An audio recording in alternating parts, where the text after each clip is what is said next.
हम प्रश्न संख्या 17 की बात कर रहे थे। अपने जिले के अनुसार तहसीलानुसार जनसंख्या के नवीन आंकड़ों के आधार पर बिंदु विधि की सहायता से जिले का जनसंख्या वितरण मानचित्र तैयार कीजिए। ये सॉल्यूशन आप लोगों ने लिख लिया होगा यहाँ तक, इसको सही कर लेना। ठीक है, अब इसकी जो सीट है वो इस तरह की बनेगी। मैंने क्वेश्चन नंबर 16 की सीट आपको बता दी थी। क्वेश्चन नंबर 16 की सीट इस तरह की बनेगी। Isopleth method, distribution of rainfall in Rajasthan. अब क्वेश्चन नंबर 17 की जो सीट है, थोड़ा मिस्टेक हो गया था अपने इसके पहले वाले वीडियो में, तो इस वीडियो में आपको मैं क्वेश्चन नंबर 17 की सीट बता देता हूँ। ठीक है, एडिटिंग में थोड़ा मिस्टेक हो गया था।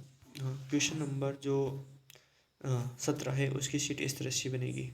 आप ये ऐसी किसी इसका स्क्रीनशॉट लेकर इसको या तो जेरोक्स निकला लें या फिर बना सके तो बना लें, या फिर आपकी जो फाइल है उसमें हो तो और भी बेहतर है।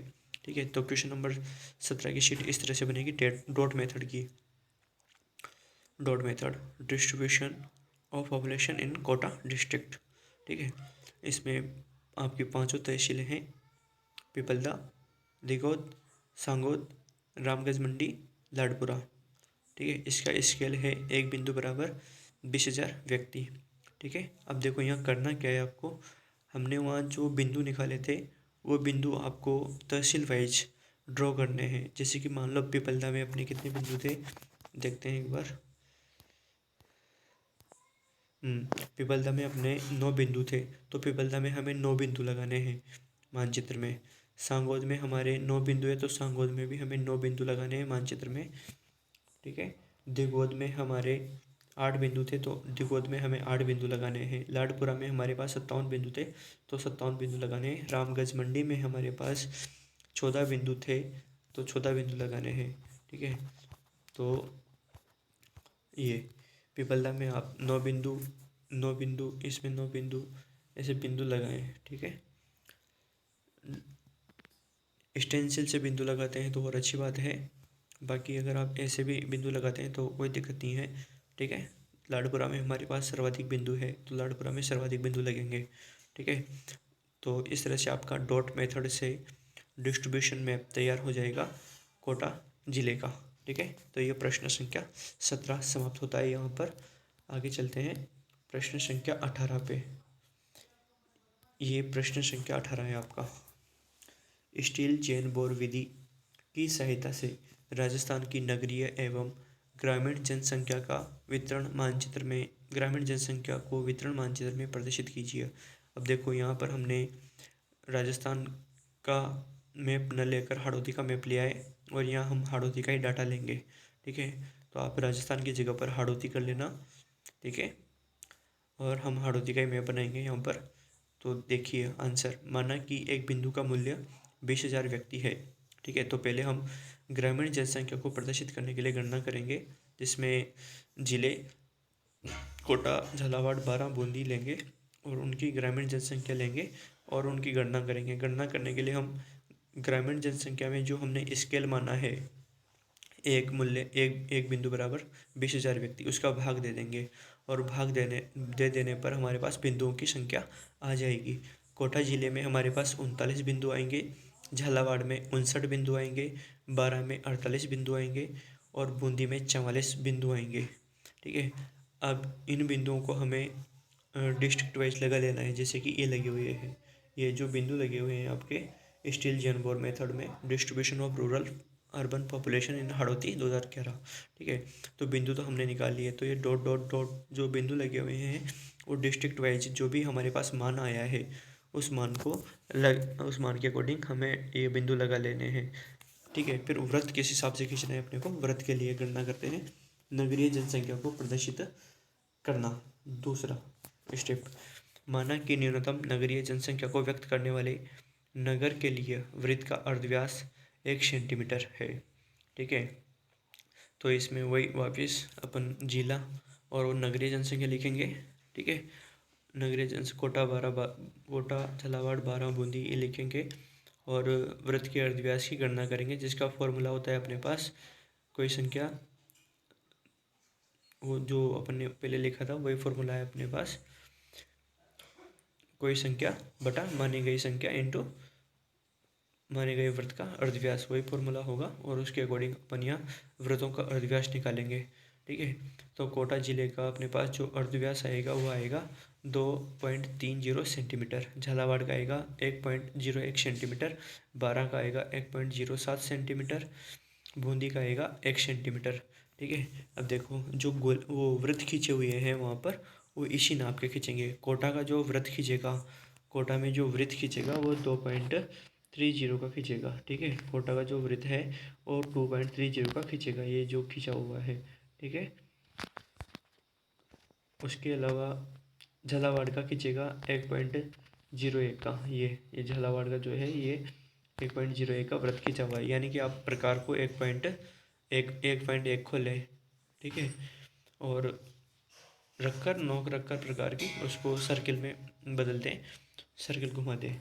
कोटा में 2.30 का, ठीक है, उसके बाद में 12 में 1.07 का और बूंदी का 1 सेंटीमीटर का वृत्त बनेगा। ठीक है, तो इस तरह से ये वृत्त बनाने हैं आपको, और इसके लिखना ना भूलें आप नीचे कोने पर, इसके लिए एक बिंदु बराबर 20,000 व्यक्ति। ये सर्किल बना रखा है मैंने, सर्किल बराबर 1 सेंटीमीटर का सर्किल है ये, 1 सेंटीमीटर बराबर 2,22,102 व्यक्ति। ठीक है, और ऊपर हेडिंग डाल दें आप लोग, steel Jain Wars method distribution of rural urban population in Hadoti 2011। ठीक है, ये मैप भी आप निकला लें, मेरे हिसाब से निकलाते हैं तो अच्छी बात है, बहुत शानदार बात है। ठीक है, तो ये मैप निकला लें आप लोग। चलो नेक्स्ट देखते हैं, ये प्रश्न संख्या 18, ऐसे कैसे पूरा कैलकुलेशन लिखें आप लोग, और ध्यान रखें राजस्थान की जगह पर हाड़ौती करना है आपको। ठीक है, ये इसका मानचित्र है हाड़ौती का, और ये भी निकलाना ही पड़ेगा आपको, क्योंकि इस तरह के 2 मानचित्र चाहिए अपने को, एक तो स्टील जैन बोर्ड मेथड में, एक स्टेन डी गिर मेथड में। इसके बाद में जो 19वां प्रश्न है उसमें भी यही है सीन।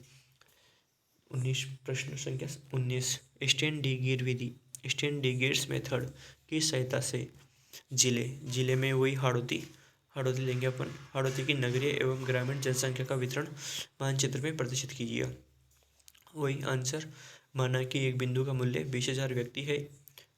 ग्रामीण जनसंख्या को प्रदर्शित करने के लिए गणना करेंगे, पहले जिले लिखेंगे, कोटा, झालावाड़, बारां, बूंदी, उनकी ग्रामीण जनसंख्या लिखेंगे और बिंदुओं की गणना करेंगे। बिंदुओं की गणना वही आएगी अपने पास जैसे पहले आई थी, 39, 59, 48, 44। ठीक है, इसके पश्चात नगरीय जनसंख्या को प्रदर्शित करने के लिए अर्धव्यास की गणना करेंगे। गणना करने के लिए वही, माना कि न्यूनतम नगरीय जनसंख्या को व्यक्त करने वाले नगर के लिए गोले का अर्धव्यास 1 सेंटीमीटर। इसका फॉर्मूला रहेगा 3 कोई संख्या बटा अंडर चुनी गई संख्या इंटू माने गए गोले का अर्धव्यास। अंडर रूट के आगे 3 लगाना ना भूलें आप लोग। ठीक है, इस फॉर्मूले से हम कैलकुलेशन करेंगे, और जो नगरीय जनसंख्या है उस नगरीय जनसंख्या के लिए गोले का अर्धव्यास हमारे पास आ जाएगा। कोटा का, बारां, झालावाड़, बूंदी, कोटा का आएगा 1.5 सेंटीमीटर, बारां का आएगा 1.25 सेंटीमीटर, झालावाड़ का आएगा 1.26 सेंटीमीटर और बूंदी का आएगा 1 सेंटीमीटर। ठीक है, तो इस तरह का मैप अपने पास होगा, इस तरह का डायग्राम अपने पास बनेगा।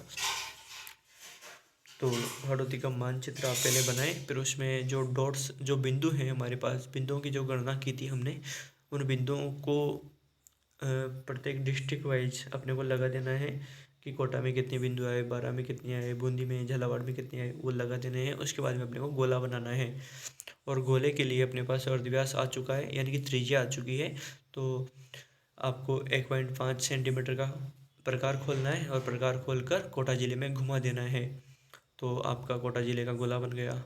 ठीक है, फिर उसको गोले का शेप दे देना, गोले का आकार दे देना। उसके बाद में बारां का 1.25 सेंटीमीटर का बनेगा, झालावाड़ का 1.26 सेंटीमीटर का बनेगा और बूंदी का 1 सेंटीमीटर का बनेगा।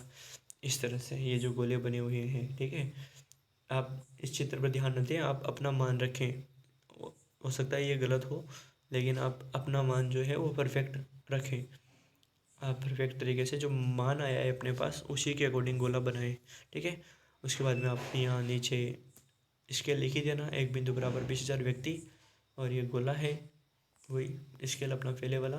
ठीक है, तो इस तरह का आपका मैप बनेगा। ठीक है, एक बार फिर कैलकुलेशन देख लो आप लोग। ये इस तरह की कैलकुलेशन करनी है आपको। इसके बाद में ये प्रश्न संख्या 19 का मैप। इसके बाद में 20 प्रश्न संख्या 20, राजस्थान की खाद्यान्न फसलों को नामांकन विधि द्वारा प्रदर्शित कीजिए। तो राजस्थान में खाद्यान्न फसलें गेहूँ, जौ, बाजरा, ज्वार, मक्का, चावल, चना आदि हैं, और इनको अपन नेमिंग मेथड से मानचित्र पर शो करेंगे, और यहाँ पर आपको राजस्थान का ही मानचित्र बनाना है वापस। तो प्रश्न संख्या 20 का मानचित्र ये इस तरह से है नेमिंग मेथड से। Distribution of food grains in Rajasthan. ठीक है, ये तो मैंने कहा था आपसे कि भाई लगभग 4 या 5 मैप तो अपने राजस्थान के बनेंगे। ठीक है, तो ये राजस्थान का मानचित्र है, और इस तरह से आपका ये राजस्थान का मानचित्र बनेगा। देख लो एक बार naming method, distribution of food grains in Rajasthan. ठीक है, नाम लिखना है आपको, ये से ऐसे कैसे लिख लेना है। ठीक है, इस तरह से सारे के सारे नाम, सारी की सारी फसलों के नाम, अंग्रेजी में, हिंदी में भी लिख सकते हो आप, कोई दिक्कत नहीं है। ठीक है, हिंदी में भी आप ये नाम लिख सकते हो। ठीक है, लेकिन उन्हीं जिलों में लिखना है जहाँ पर ये उत्पादित होते हैं। ठीक है, तो इस तरह से ये आपका प्रश्न संख्या 20 का मानचित्र बनेगा। अब अंतिम प्रश्न बचा है अपने पास, प्रश्न संख्या 21। प्रश्न संख्या 21, राजस्थान के मानचित्र में खनिजों के वितरण को छिन्न विधि द्वारा प्रदर्शित कीजिए। ठीक है, सिंबल मेथड द्वारा प्रदर्शित करना है अपने को। ये खनिज है तांबा, लोहा, सीसा, जस्ता, चांदी, टंगस्टन, जिप्सम, चूना पत्थर, चूना, अगरक, रॉक फॉस्फेट, कोयला, ग्रेनाइट। ठीक है, उनके सामने उनके जिलों के नाम लिखे हुए हैं। तो ये ऐसे कैसे आपको प्रश्न के नीचे लिख लेना है। ठीक है, ये 20वां भी लिखना है आपको ऐसे कैसे, 21वां भी ऐसे कैसे प्रश्न के नीचे लिखना है। ठीक है, इसके लिखने के पश्चात में आपको इसकी जो शीट है वो इस तरह से बनेगी। ये symbol method, distribution of minerals in Rajasthan. ठीक है, हालांकि अपन ने देखो यहाँ मैंने कुछ लिखा हुआ है, नीचे नोट डाला हुआ है, शीट कम पड़ जाए तो एक शीट पर आगे और पीछे दोनों तरफ आप मानचित्र बना सकते हैं। यानी कि आपके पास जो सीटें हैं वो ना अगर सीटें कम पड़ रही है तो एक शीट पर आप आगे और पीछे जो खाली जगह है उस पर मानचित्र बना सकते हो। ठीक है, हो सकता है पड़ेगी कम, क्योंकि मेरे भी पड़ गई 2 सीटें खाली कम। ठीक है, तो आगे और पीछे दोनों तरफ आप मानचित्र बनाएं, लेकिन अपने को प्रश्न पूरे करने हैं यहाँ पर। ठीक है, तो इस तरह से आप इंडेक्स दे दें भाई, शीशा जस्ता के लिए क्या दिया है आपने, इस तरह से सिंबल्स बना दें आप लोग। शीशा जस्ता, तांबा, टंगस्टन, मैग्नीज, लोहा, अयस्क, चूना पत्थर, अभ्रक, जिप्सम आदि के लिए। तो जितना हो सके उतना तो करें आप लोग। ठीक है, इस तरह से, और इस तरह का आप मानचित्र बनेगा आपका। ठीक है, सिंबल्स मेथड, ऊपर हेडिंग डलेगा इसका, distribution of minerals in Rajasthan, इस तरह से। तो एक बार मैं आपको पूरी फाइल बता देता हूँ वापस दोबारा। नेमिंग मेथड,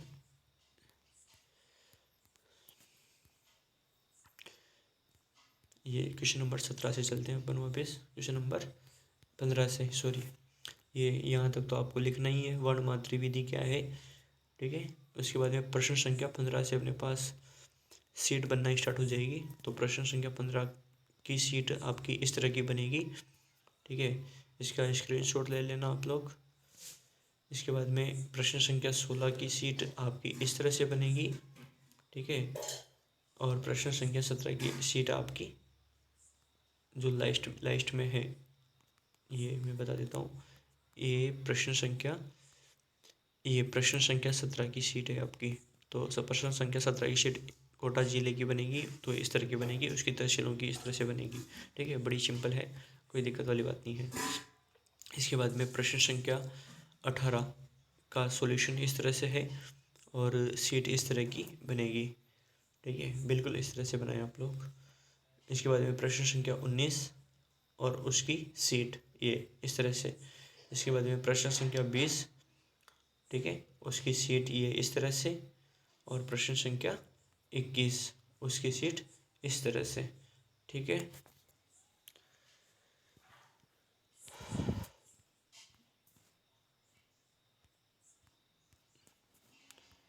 तो आशा करता हूँ समझ में आ गया होगा आपको। अगर नहीं आए तो कमेंट करके मुझे ज़रूर बता दें। वैसे मैंने आपको सॉल्यूशन बता ही दिया है कि आपकी जो फाइल है उस फाइल में मैप है ऑलरेडी, तो आप एक मैप निकाल के उसको ही ट्रेस कर लें, मेरे हिसाब से तो वो ठीक रहेगा। क्योंकि या फिर जेरोक्स निकला लें, स्क्रीनशॉट लेकर इसकी जेरोक्स निकला लें आप लोग और उसको ट्रेस कर लें। ठीक है, एक ही मैप से आपके चारों पांचों मैप ट्रेस हो जाएंगे राजस्थान के। बाकी कोटा का भी है शायद आपकी फाइल में, कोटा का मैप भी है, उसकी तहसीलों का मैप भी है। हाड़ौती का नहीं होगा शायद, तो हाड़ौती का आप लोग निकला लें। ठीक है, इसमें आपकी ये यूनिट कंप्लीट हो जाएगी। यूनिट काफ़ी लंबी है, प्रश्न 21 प्रश्न है इसमें लगभग, तो इस तरह से आप अपनी शीट कंप्लीट करें, ये यूनिट कंप्लीट करें। ठीक है, मुझे भी काफ़ी टाइम लगा इसको बनाने में। ठीक है, तो काफ़ी मेहनत हो गई है। इसके